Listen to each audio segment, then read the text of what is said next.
12장 14절부터 17절까지 제가 세 번에 읽어드리겠습니다.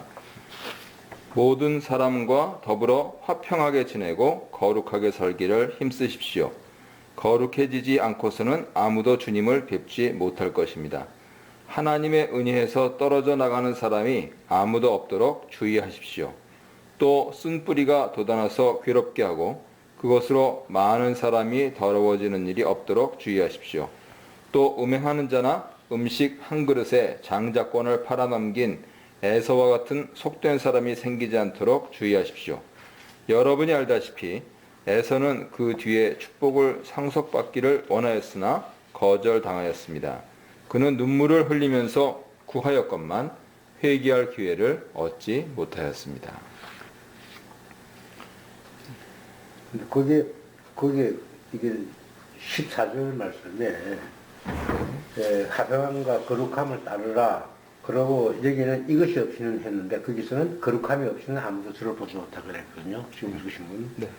근데 저희들은 이 본문이 모든 사람과 더불어가 중요한 것 같은데 더불어 화평과 거룩함이 없이는 주를 만나 못한다. 그래서 저는 이거 상당히 은혜 받은 말씀인데 우리가 공동체의 중요성을 여기서 저는 사실 깨달았거든요.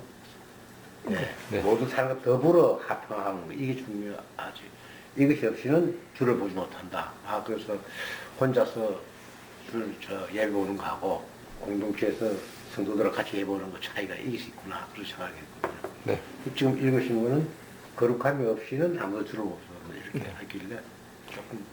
그래서 14절에 이것도 그냥 평범한 일상 언어로 하면 우리 모두가 성스럽게 되지 않고서는 아무도 주님을 뵐 수 없습니다.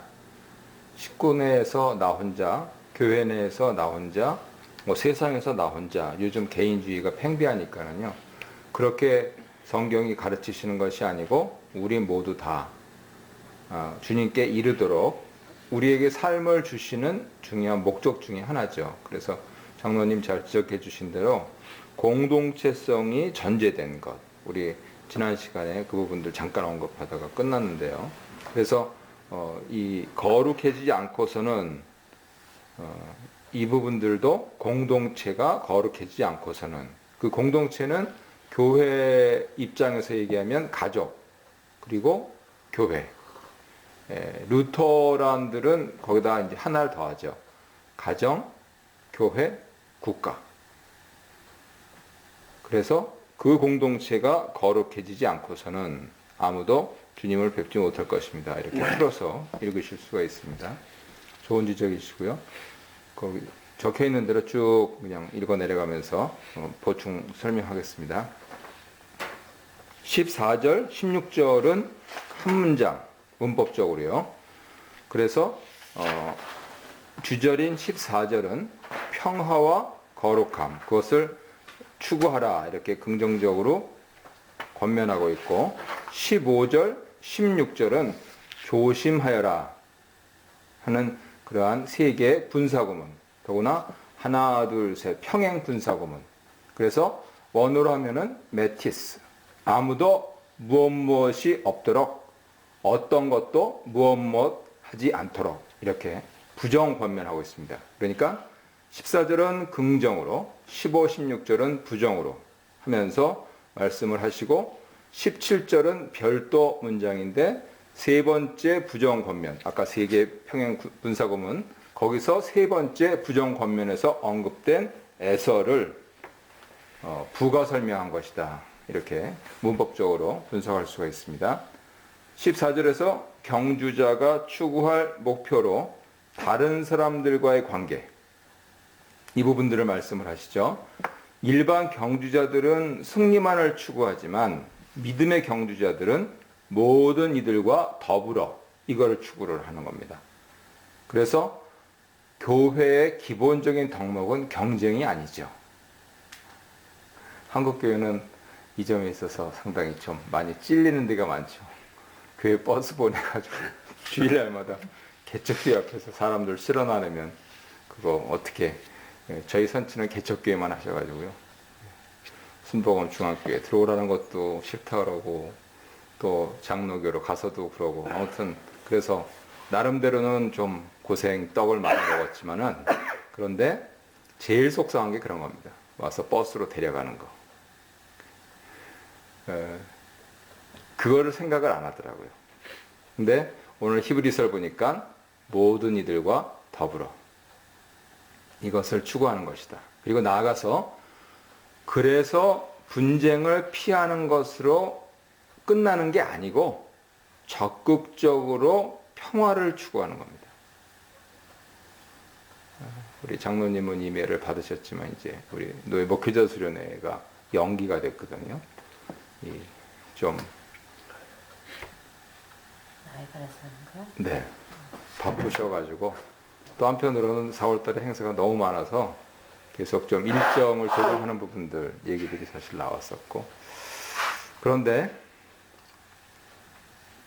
거기서 이 갈등 전환 이론 그 부분들을 좀 말씀을 드리려고 했었습니다.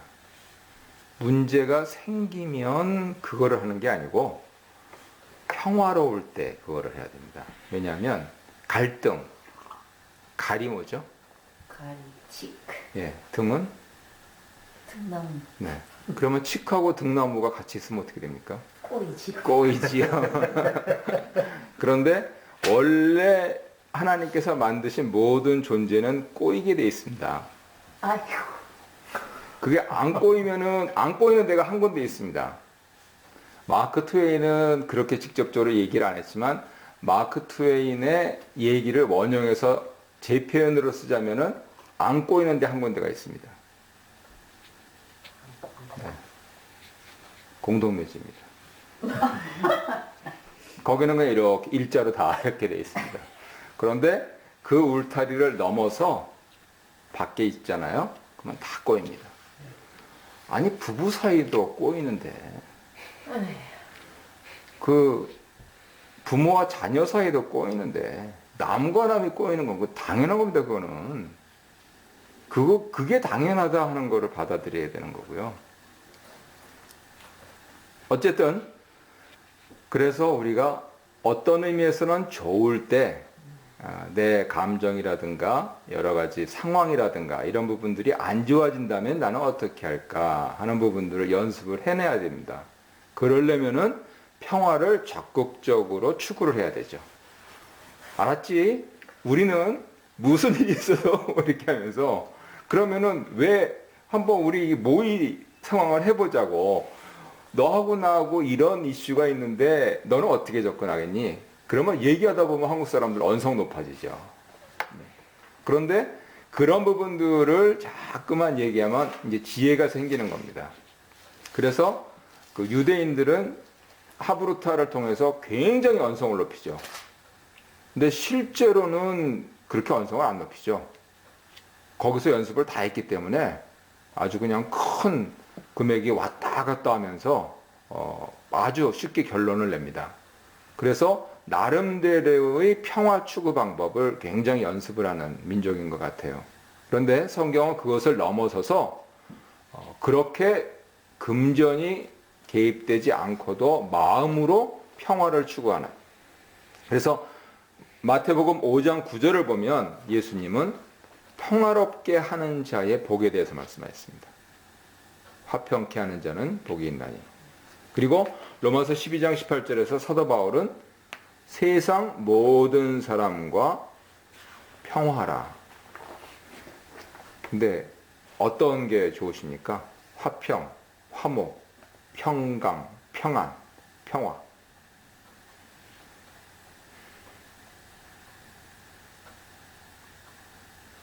화자리 안에 더 나을 것 같은데 화평.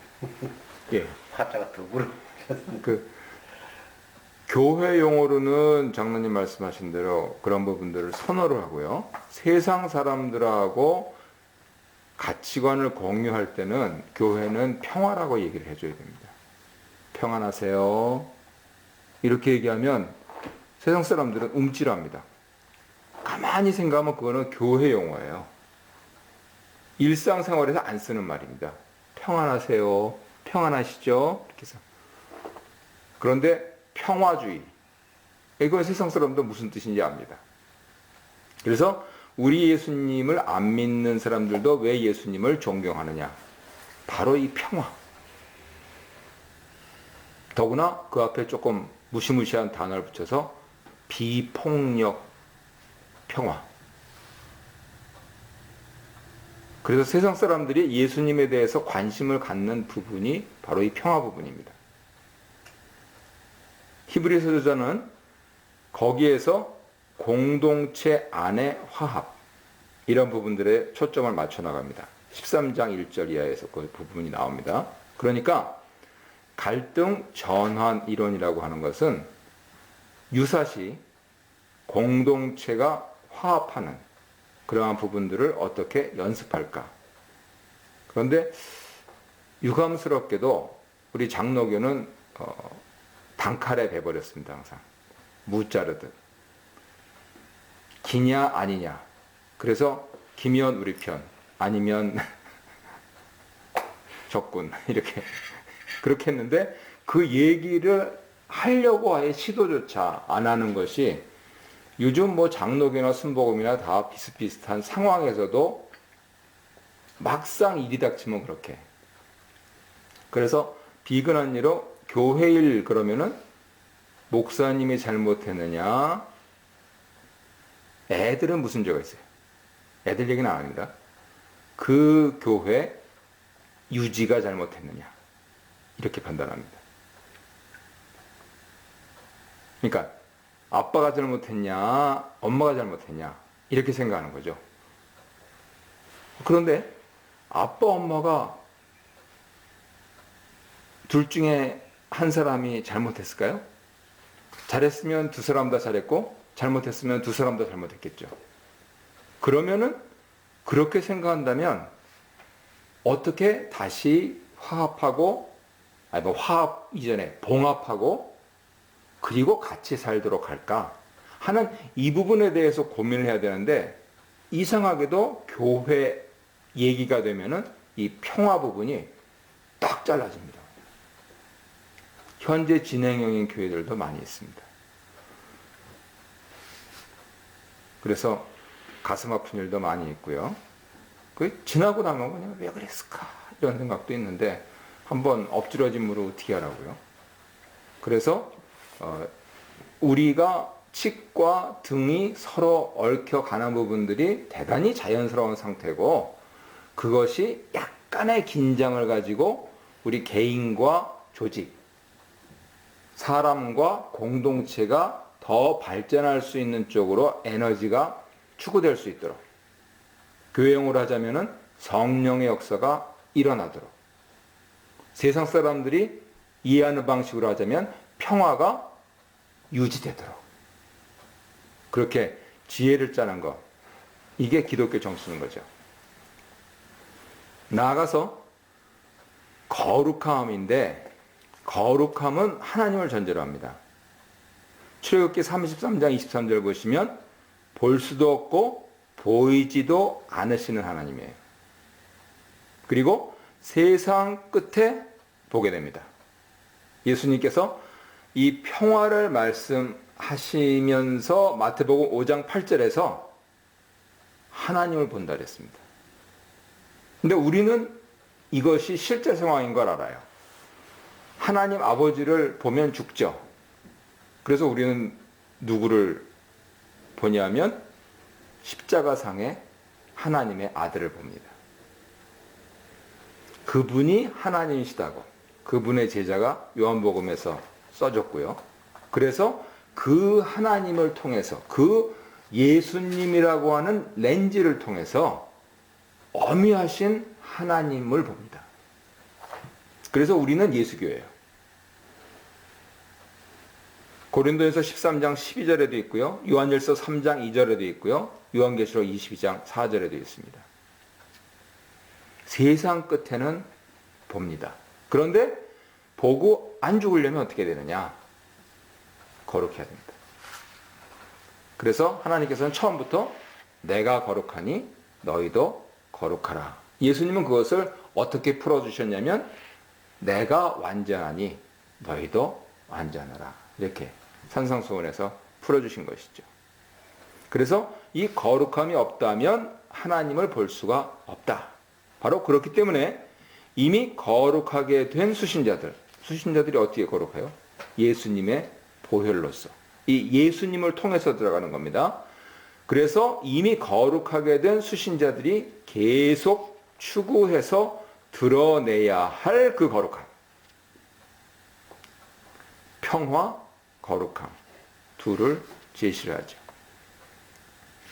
15, 16절에서는 의도적으로 반복하면서 수신자들 중에 아무도 믿음의 경주에서 벗어나지 않도록 서로에게 관심을 가져야 한다 하는 공동체 책임, 이것을 부각시킵니다. 단체 생활을 하면은 이런 부분들은 우리가 잘 알고, 한국 사람들은 또 남성들 군대에도 갔다 오시고 그러니까 나 하나 잘해서는 안 되잖아요.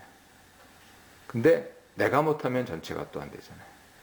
그래서 항상 뭐 이렇게 어중간하게 중간이나 가라 뭐 이런 우스갯소리도 있긴 한데, 그런데 서로에게 관심을 갖지 않으면은 공동체 책임이라는 건 없습니다.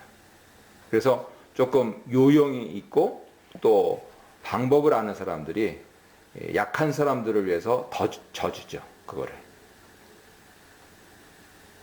그래서 그렇게 공동체가 같이 책임을 질 수 있도록, 첫 번째, 부정적으로 나가니까 경고가 있는데, 하나님의 은혜, 이거는 다른 말로는 마지막 구원입니다.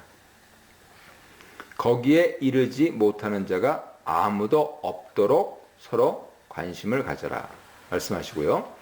두 번째 경고는 신명기 29장 18절, 실시빈역에서 인용했는데, 뿌리가 거기 펴드렸죠. 독하고 쓰게 돋아난다. 그것을 히브리서 저자는 쓴 뿌리가 돋아나서 문제를 일으킨다. 둘 사이의 차이가 뭡니까?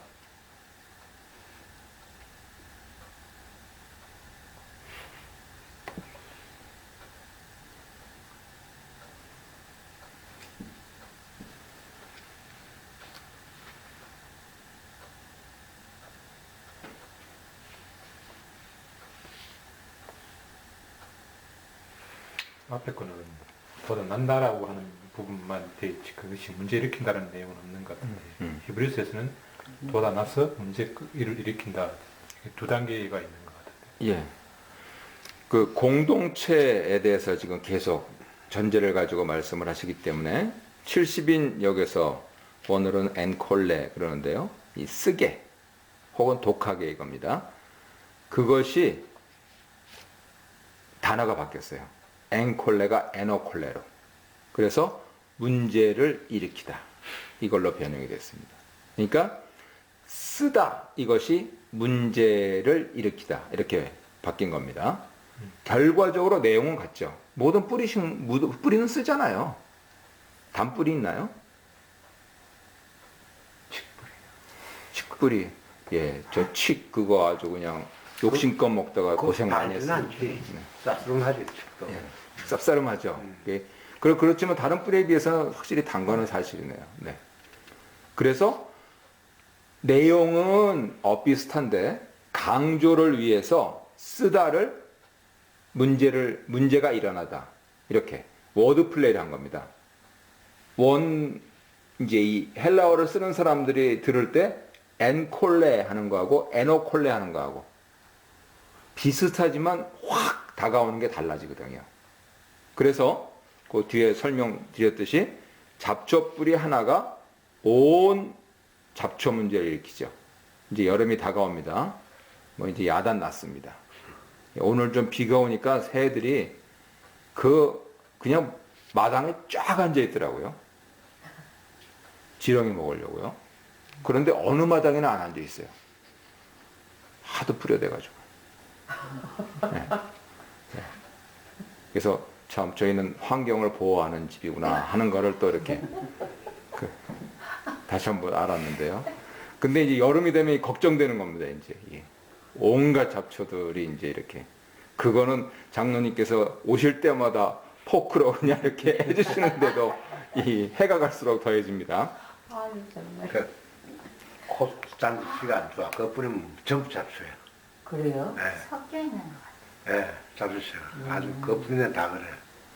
그 비싸게 주고 딱 그거 땡글 사야 돼. 네. 공동체적으로는 악한 자 한 사람이라도 간과한다면 온 공동체에 악한 문제가 일어나서 거룩함을 추구해야 할 공동체에 심각한 문제를 일으킨다고.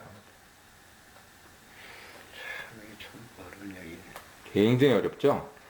신명기 문맥에서 쓴 뿌리는 우상 숭배 그리고 언약 공동체에서 떨어져 나가는 결과인데 히브리서 문맥에서는 쓴 뿌리를 강구할 경우에는 새 언약 공동체, 예수님의 보혈로 말미암는 새 언약 공동체에서 떨어져 나가는 위험을 초래할 수 있고 따라서 쓴 뿌리의 주의를 게을리해서는 안 된다 그겁니다.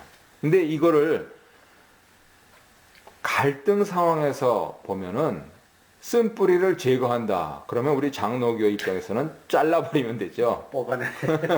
발본 세고나면 되죠. 그런데 해결하는 차원에서 하면은 계속해서 권면하고.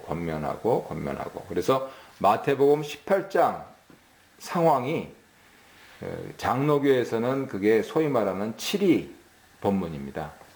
형제 중 하나가 죄를 범하면 두세 사람이 먼저 가서 그에게 말하고 뭐 이렇게 해 나가는 거 있잖아요. 자기가 얘기하고 증인들이 얘기하고 그리고 교회 앞에 말하라. 그런데 특히 이제 우리 김복기 목사님 소속되어 있는 메노나이트 거기서는 그게 사랑 본문이랍니다. 그래서 실제적인 역사 기록인데요. 초기의 제세례파들, 메노나이트들을 천주교가 대장이 되고 장로교도 많이 죽였어요. 이단이라고. 옛날에 이단 화형시키고 막 그랬잖아요. 그러니까 같은 성경을 읽으면서 이단 사상을 정하니까 이제 고문을 하고 도대체 너희는 뭘 믿냐? 우리는 복음을 믿는다. 그 복음이 뭐냐? 사랑이다. 그래? 그러면 우리는 당장 사랑 그러면 뭡니까? 사랑은 고린도전서 13장이잖아요. 우리는. 그런데 그 사랑에 대한 근거가 어디 있느냐? 마태복음 18장이래. 이거는 7위 본문이라고. 7위. 뽑아내는 본문이라고. 뽑아내는 게 아니고 말하라고. 이렇게. 계속 말하라고.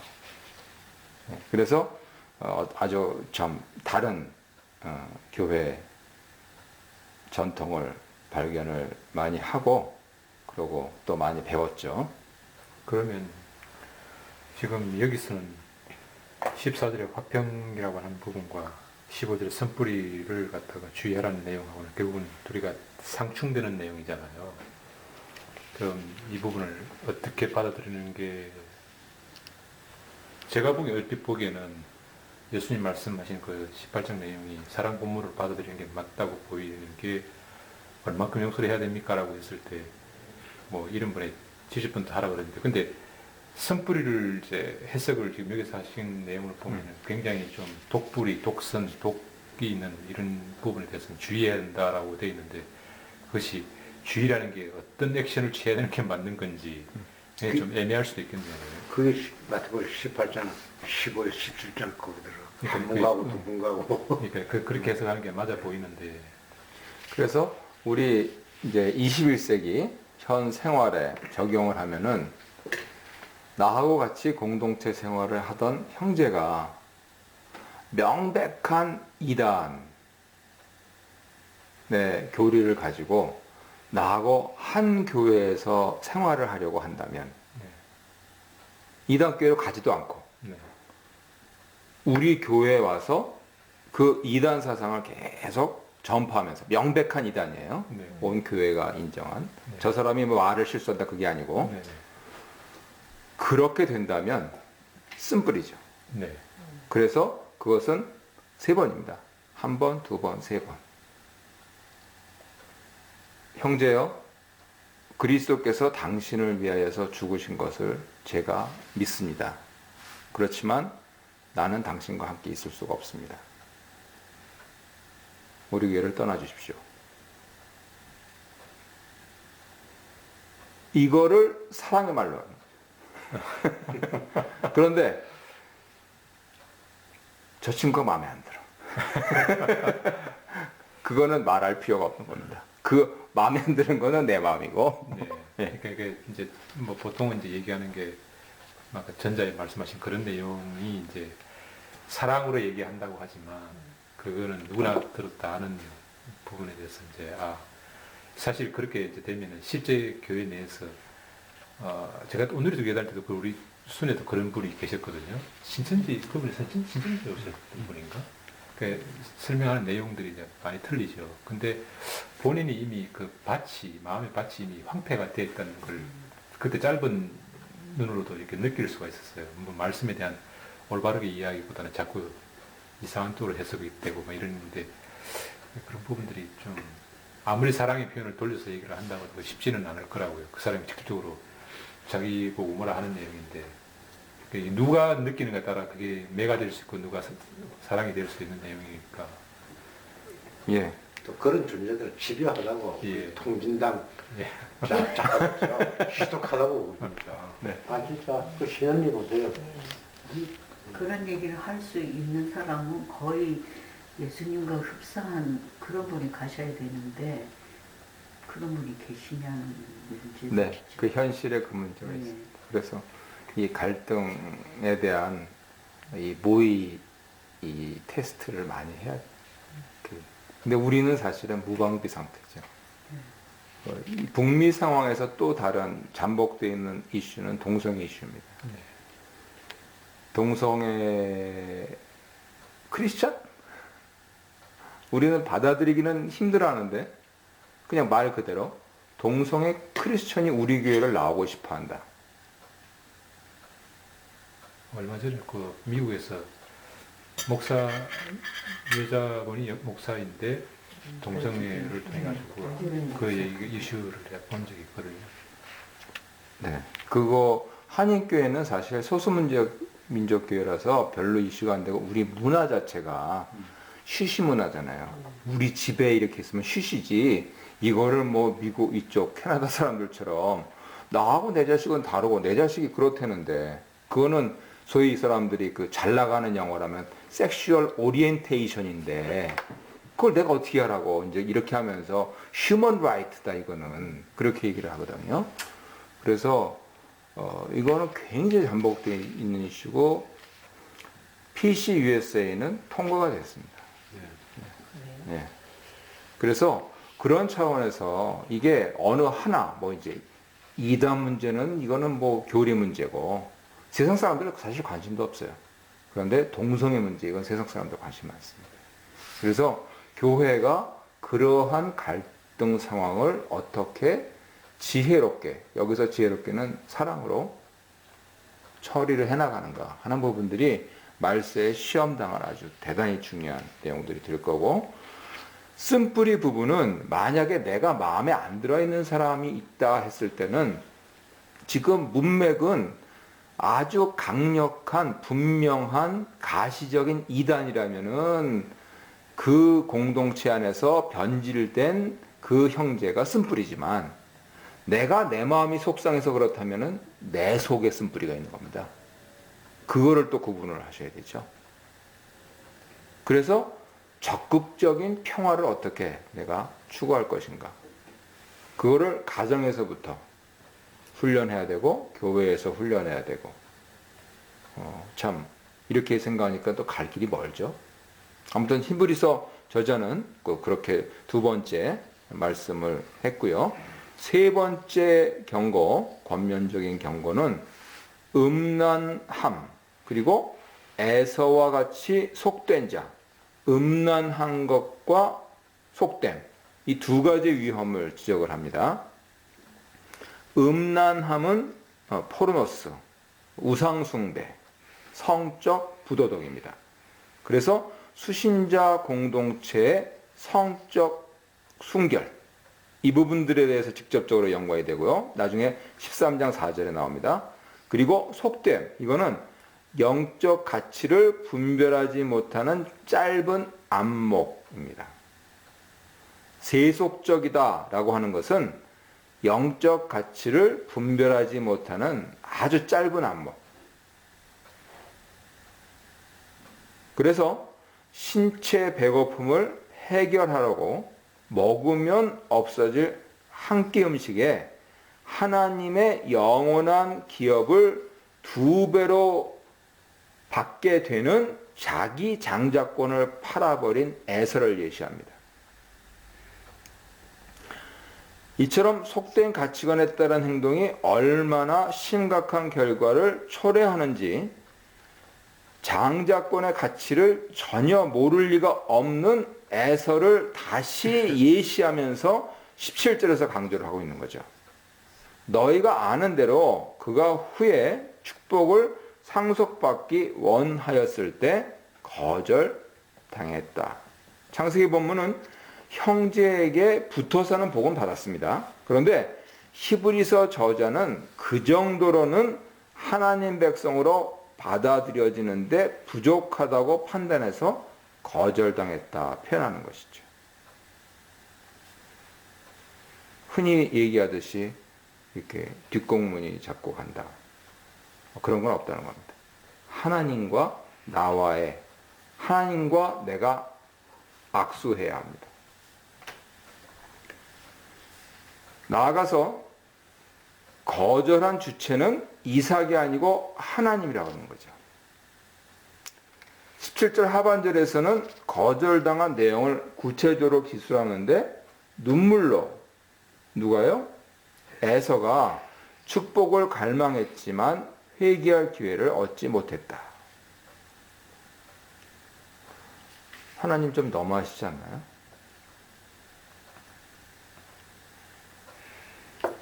모든 사람은 기다리고 있어. 모든 사람은 그렇게 단칼입니다. 정말 하나님 마음이시죠. 글쎄, 오해 마음이. 하나님 마음이신 것 같아요. 그거 어떻게 설명해야 될지 모르겠어요. 그래서 요즘 다시 이제 욥기를 정리하고 있습니다. 그 욥기는 참 우리 작년에 굉장히 어려운 그러한 상황 속에서 욥기가 지나갔는데 다시 한번 이제 들으려고 요새 욥기를 정리하고 있습니다.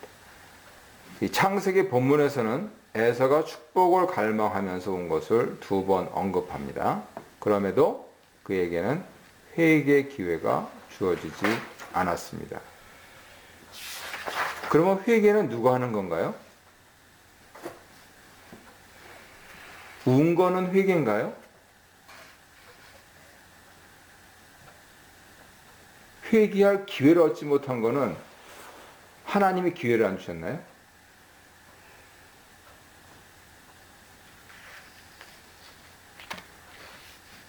그래서 이렇게 설명을 덧붙였죠. 눈물은 죄의 인식과 양심의 가책을 표현하는데 에서의 눈물은 하나님을 움직이기에는 너무 늦었다. 혹은 부족했다. 너무 다른 차이 아닌가요? 너무 부족한 거랑 너무 늦은 거랑 차이가 많이 나는, 결과적으로는 동일한 문제지만 많이 울었어. 늦었다라고 하는 거는 자기 잘못이 좀 어느 정도 들어가 있는 부분이 느껴지고요. 그것도 부족한 것도 마찬가지입니다. 그래서 에서의 행동을 쭉 이제 성경을 문맥으로 봐야 되는 필요성이 거기서 나오는데, 이삭과 리브가가 야곱이 밧단아람으로 간 것을 보고 좋아하는 것, 그것을 에서가 보고 가나안 여자 때문인가? 그래가지고 자기가 밧단아람으로 가지 않고 이스마엘 가문의 여자를 취합니다. 그래서 우리는 성경을 보면서 야, 이 친구의 정신 못 차렸구만, 이렇게 말하는 게 인지상정이에요. 그러니까 하나님이 회개할 기회를 왜 안 주냐고, 그거는 성경을 안 읽은 거예요. 예를 들어서 제가 잘못했습니다 하면 그 마음이 있다면 끝까지 가야 될 거 아니에요. 아, 이게 아닌가 봐. 그러면서 늘 내가 복음으로 간단 말이에요. 그게 참 어려운 문제 같아요. 요즘 우리나라의 큰 교회 목사님들도 비슷한 상황인 것 같습니다.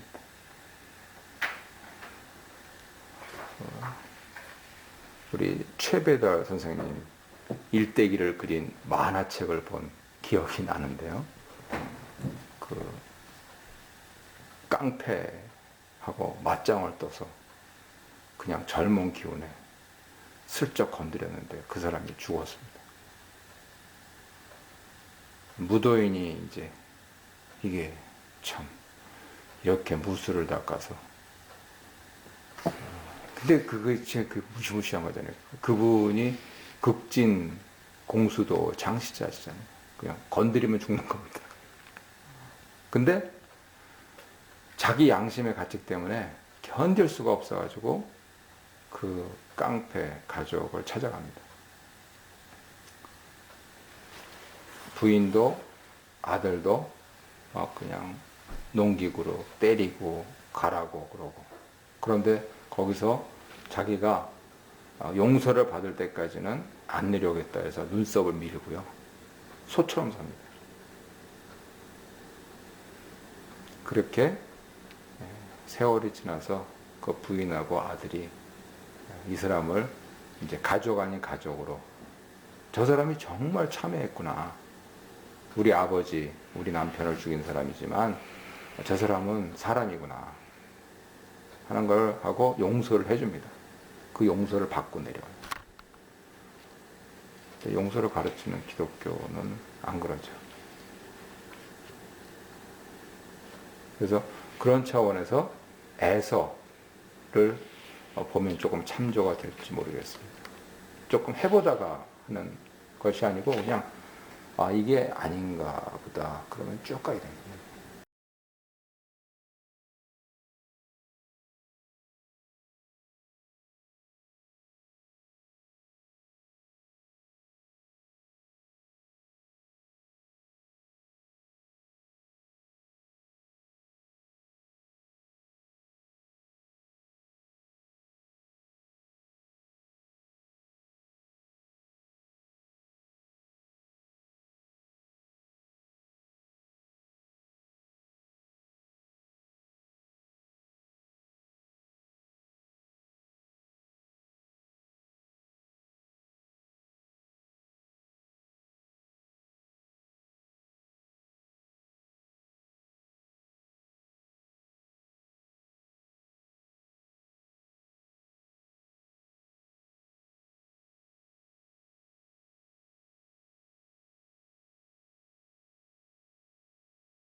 시온산 상황. 시내산 안에서의 짐승과 사람 문제가 아니고 시내산과 시온산 상황.